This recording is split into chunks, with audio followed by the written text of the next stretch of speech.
What in the world?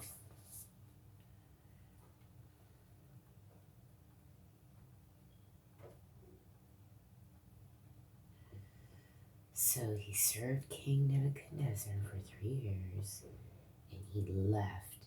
And then Nebuchadnezzar sent all these tribes to hunt him down. What's going on here? What does this mean? Surely at the commandment of the Lord came this upon Judah to remove them out of his sight for the sins of Manasseh, according to all that he did. I guess the second Josiah died, it was on again. All the previous sins, he was just waiting for Josiah to die. When all these people came against his son, Jehoiakim. Surely, at the commandment of the Lord came this upon Judah to remove them out of his sight for the sins of Manasseh, according to all that he did.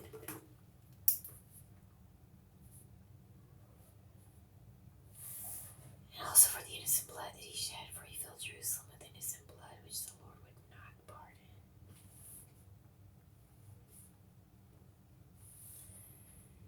Now the rest of the acts of Jehoiakim and all that he did, are they not written in the book of the Chronicles of the kings of Judah?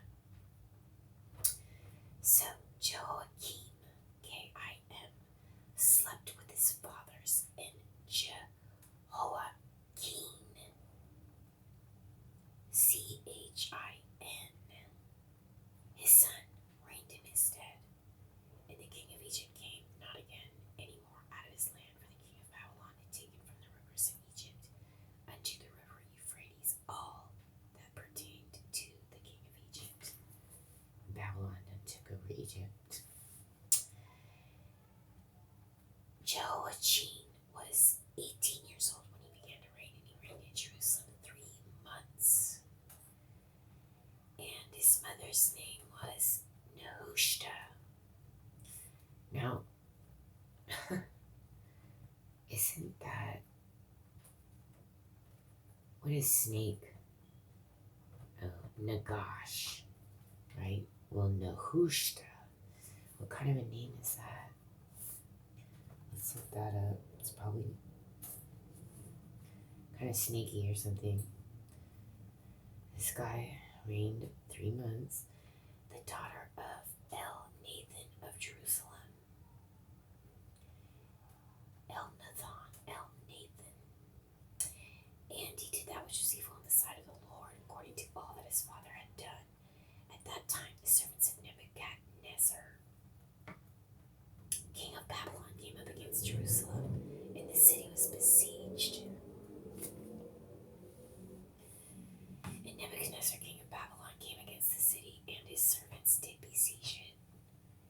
And Jehoiachin, the king of Judah, went out to the king of Babylon, he and his mother and his servants and his princes and his officers, and the king of Babylon took him in the 8th year of his reign.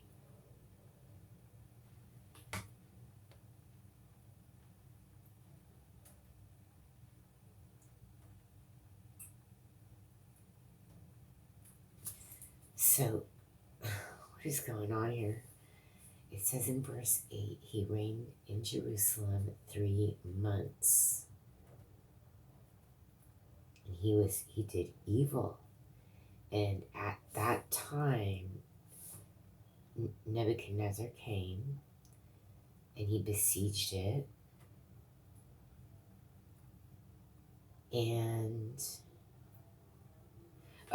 the king of Babylon took him in the 8th year of his reign. I'm like, the guy's reigning 3 months. How did it turn into 8 years? Okay. It was Nebuchadnezzar's 8th year.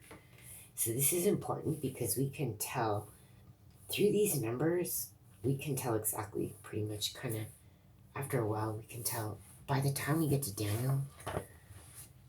Let's at least try to do this. We can figure out what year that these.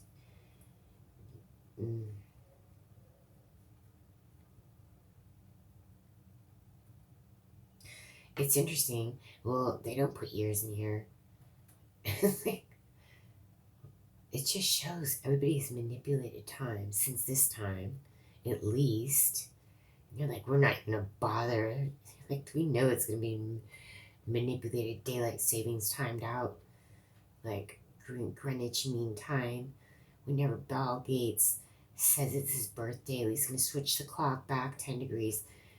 They already knew. Don't even bother. Don't even bother trying to use like linear time references here. But we can totally figure out by this information that it was his 8th year, and then there was Jehoiakim, not Jehoiakim. So we can figure out easily what's going on there. That's a big clue. And he carried out thence all the treasures of the house of the Lord and the treasures of the king's house, and cut in pieces all the vessels of gold which Solomon king of Israel had made in the temple of the Lord, as the Lord had said.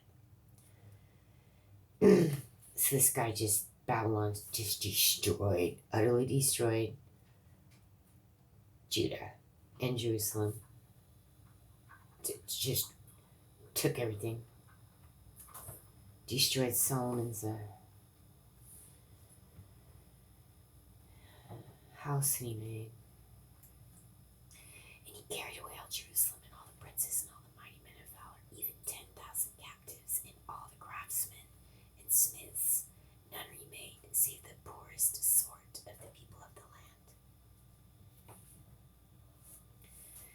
And he carried away Jehoiakim to Babylon, and the king's mother, and the king's wives, and his officers, and the mighty of the land. Those carried he into captivity from Jerusalem to Babylon.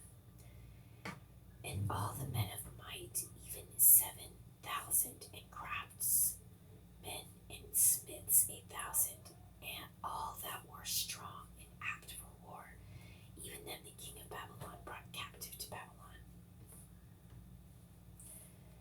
And the king of Babylon made Mattaniah, his father's brother, king in his stead, and changed his name to Zedekiah.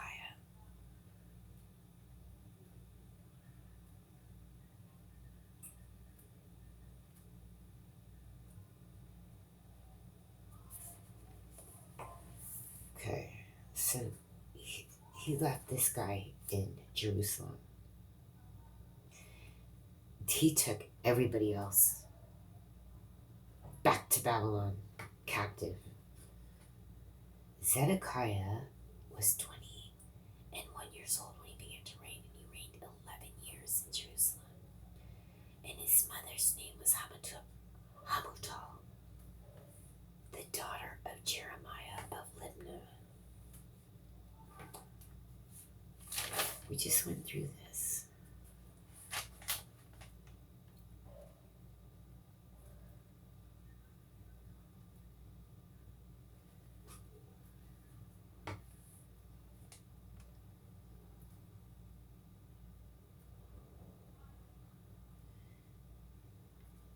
Wasn't that one about Jehoiakim, his mother?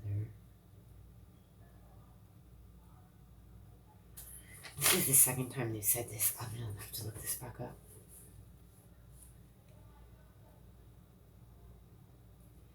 And he did that which was evil in the sight of the Lord, according to all that Jehoiakim had done. For through the anger of the Lord it came to pass in Jerusalem and Judah, until he had cast them out from his presence, that Zedekiah rebelled against the king of Babylon.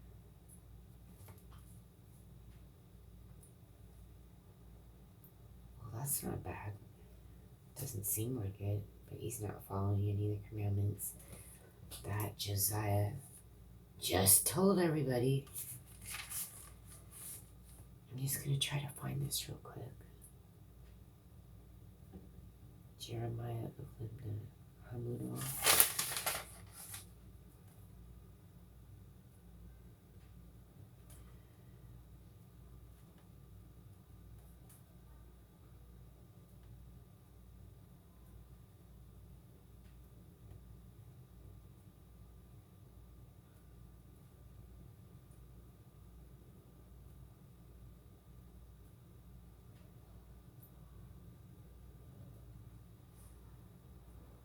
Here we are. So just in the previous chapter, here we have it.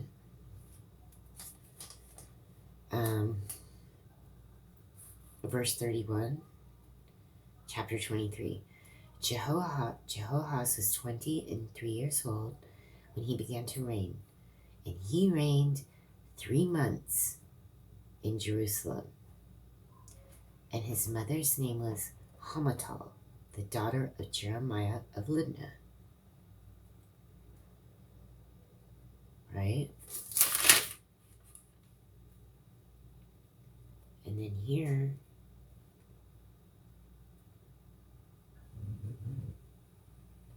okay, Zedekiah is Jehoahaz's brother.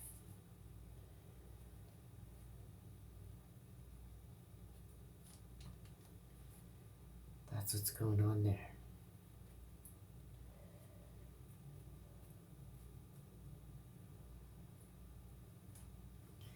So, Jehoahaz, I think, was older. And he reigned first. He was 23. And he only reigned 3 months. And then Zedekiah was 21. He was younger. But he reigned 11 years. They are brothers. And what does Zedekiah sound like? Hezekiah. And what, isn't there another Zedekiah? Here's Hezekiah. I'm going to look that up. Because surely, didn't he have a son named that? They are saying this is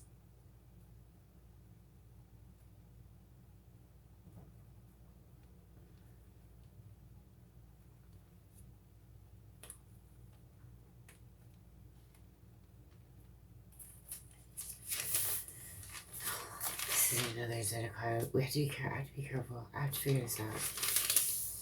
I have to figure that out for sure. Because,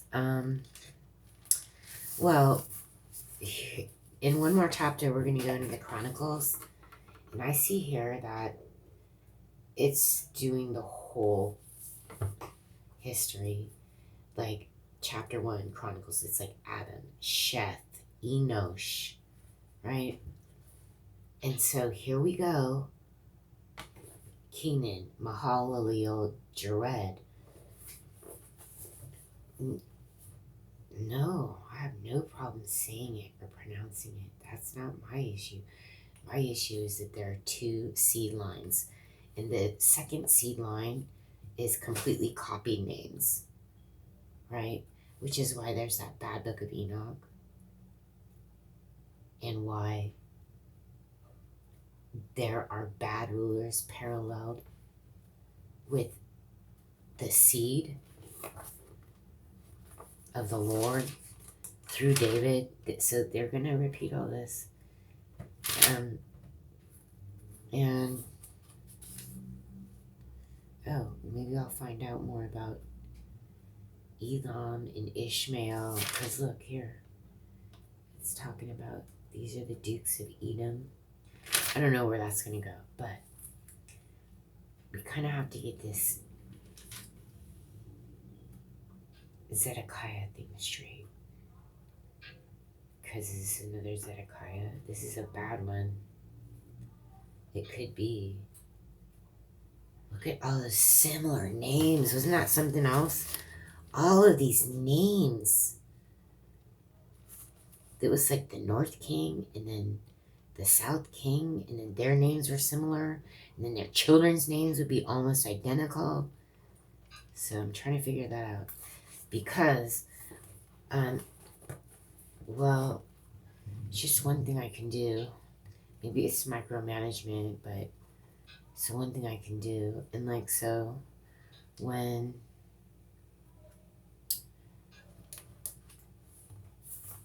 they're going to be talking about in Daniel,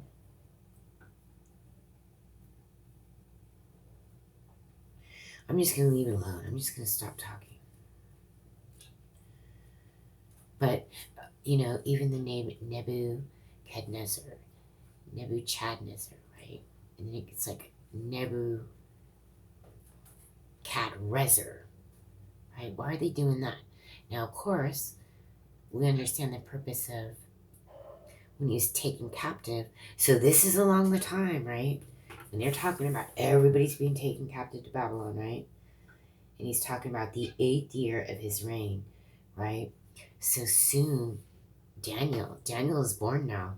Daniel, at this time, he's like 13, 14, 15. He's got his 2 buddies, man, and they were taken for an education over there. Let's just call it that, okay?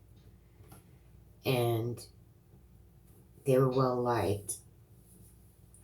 And so the king noticed him right away, and he changed his name to, what was it?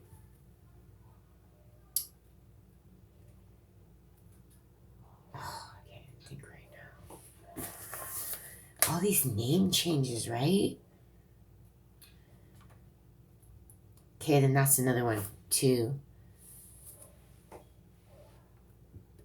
Belshazzar, right? Or Belteshazzar. And that's a whole nother thing. So I'm trying to be specific, but why is this guy's name Zedekiah? Are they going back? I have to just figure that out. Because they're going straight back into Chronicles, and it's listing all the seed history, it looks like. Let's try to get these names. Especially since, wow, how many similar names. There's something going on.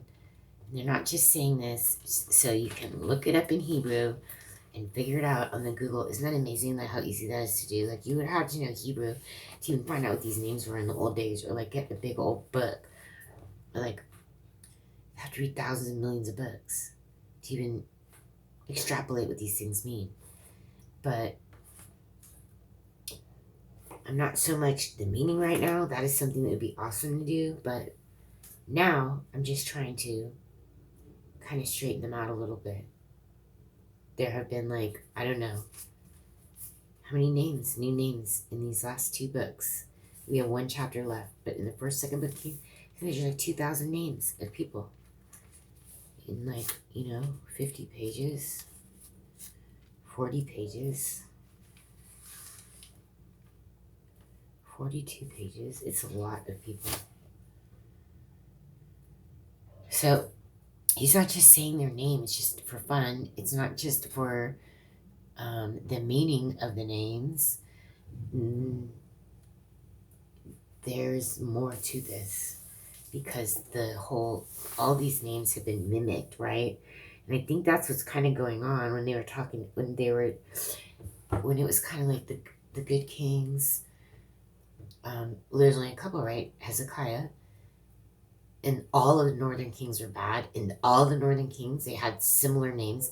Maybe that was all, that shows like how the mimicking goes, right? And now we're going to go back into Chronicles.